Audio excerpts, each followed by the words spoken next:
Good morning, everybody. It's Thursday, December 15th, 5:38 a.m. Central Time as I speak here. March corn futures down 1 at 649 and a half. January soybeans up 1 at 1483 and a quarter. March Chicago wheat up 2 and 3/4 at 752. March Kansas City wheat up 1.5 at 851 and 3/4. March spring wheat up 2 1/4 at 919 and a half. If you guys are listening on the podcast, appreciate it. Ratings and reviews very much welcome. If you're watching on YouTube, subscribe to the channel, hit the like button, drop me a comment. All of that stuff helps YouTube to help me to grow this channel. Appreciate it as always, guys. If you'd like some additional information from me, visit my website, www.standardgrain.com.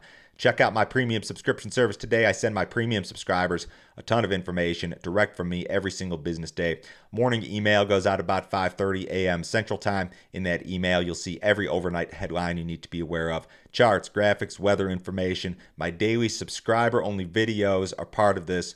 Yesterday, I did a mailbag video, and as part of this mailbag video, I've got some new faces here. I've got some new content contributors that are going to be helping me out with the premium content and also with the YouTube and podcast content. If you're a premium subscriber, you already know who they are, and you're already kind of in the know. The rest of you guys will find out tomorrow morning. These guys are going to join me on YouTube to kind of kick this thing off. But the mailbag videos, guys, this is where we address a number of questions that come in from subscribers. These are like real world grain marketing type questions, and we try to answer, discuss all of that stuff. If you guys are interested in this sort of content, sign up today, $50 a month, cancel at any time, no other fee, no other obligation.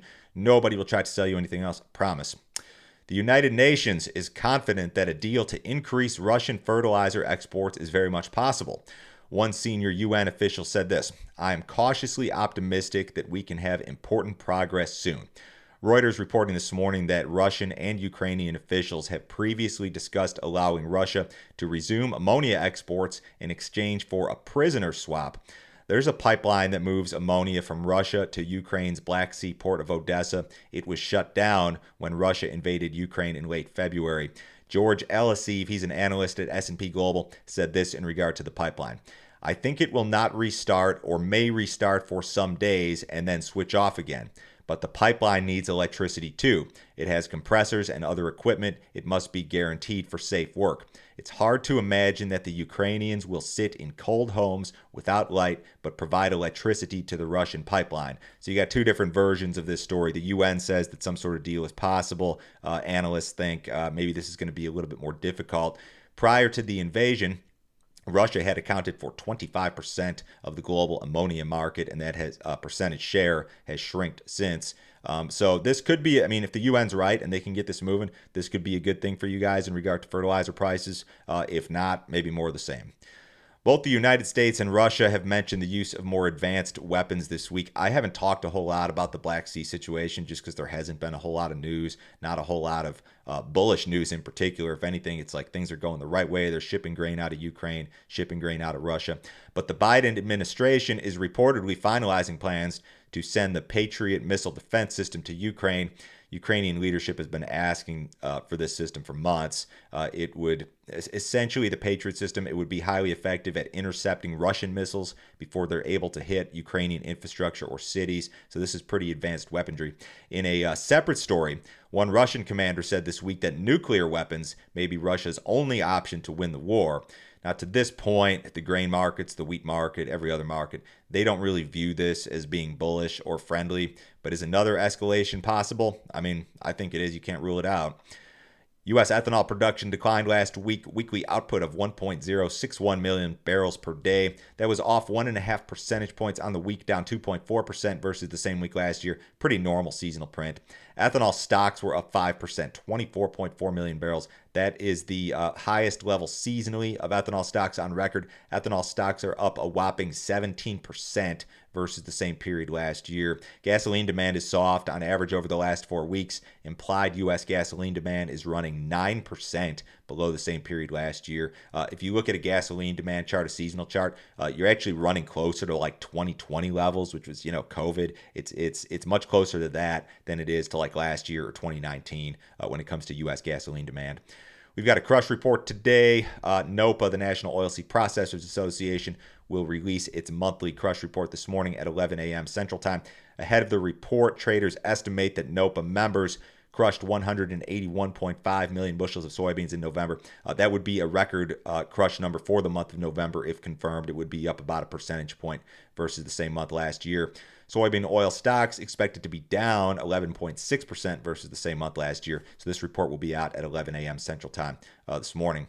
Precipitation totals, rain or snow, depending on where you're at, over the Corn Belt and a lot of the country were pretty substantial here over the last 72 hours. This is the last 72 hours on my map. You got this band here that runs from part of Minnesota through Wisconsin, through Illinois, through southern Indiana, Kentucky, Tennessee, Alabama, Mississippi. They caught rain or snow equivalent, 2 inches locally of rain, more than that in some of these far southern areas. And then a lot of your peripheral areas, your Minnesota, Iowa, Missouri, parts of Arkansas, Oklahoma, parts of Kansas, parts of Nebraska, parts of the Dakotas caught, an inch of rain or snow equivalent. So this is all good stuff. I mean, precipitation is absolutely welcome.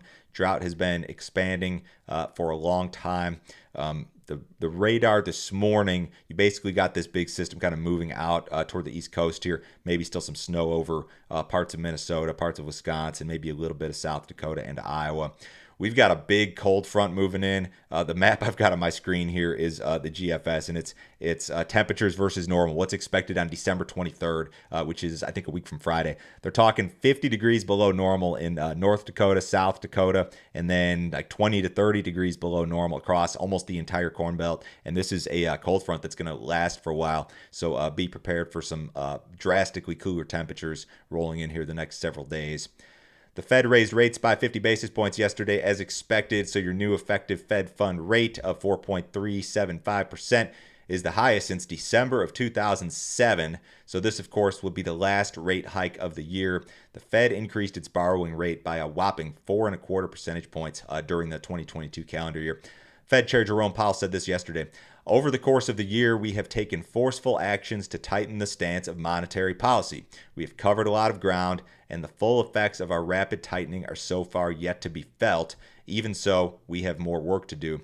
This is a snippet from the Fed's statement.